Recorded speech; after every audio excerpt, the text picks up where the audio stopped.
Hello dear friends, India और Japan के बीच में 1 जुलाई से लेकर के 3 जुलाई तक 16th एनुअल समिट थी और उसमें पार्टिसिपेट करने के लिए आई हुई थी जापान की prime minister Sanae Takaichi India I और उन्होंने बहुत सारे इंपॉर्टेंट एग्रीमेंट साइन करे, जिसमें से सबसे इंपॉर्टेंट है artificial intelligence, critical minerals, defence cooperation, energy resilience, semiconductor, Indo Pacific में अपनी पावर कैसे बढ़ाई जाए, इन सब को लेकर के एग्रीमेंट साइन हुए।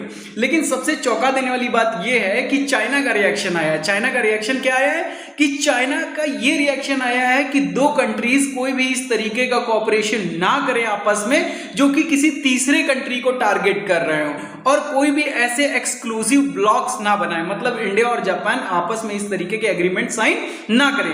चाइना का ये डर है एक, जो कि साफ दर्शाता है कि चाइना इंडिया और जापान के इस एग्रीमेंट से परेशान है। और इंडिया ऐसा करे क्यों ना करे, क्योंकि अगर आपको इतना ही है कि इंडिया को इस तरीके के अलायंसेस से बचना चाहिए, एग्रीमेंट से बचना चाहिए, तो आपने पाकिस्तान से क्यों अलायंस कर रखा है? पाकिस्तान जो कि हमारे लिए ऑल टाइम थ्रेट है। फिर आप नॉर्थ ईस्ट में जिस तरीके के प्रोजेक्ट्स लेकर के आ रहे हैं, अभी आपने अनाउंसमेंट करी कि आप बांग्लादेश, म्यांमार और चाइना एक कॉरिडोर बनाने जा रहे हैं, तो ये क्या है? ठीक, आप हर वो काम करें जो कि कहीं ना कहीं इंडिया की नेशनल सिक्योरिटी के लिए थ्रेट हो।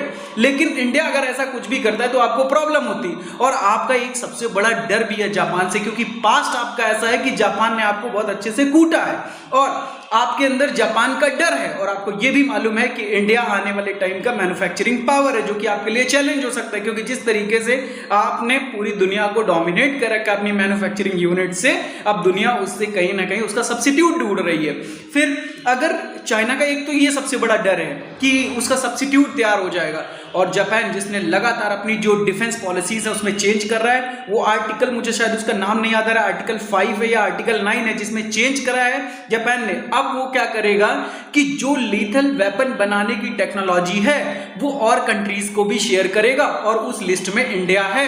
तो कहीं ना कहीं ये इनडायरेक्टली चाइना के लिए एक थ्रेट है, जो कि उसको लग रहा है और लगना भी चाहिए।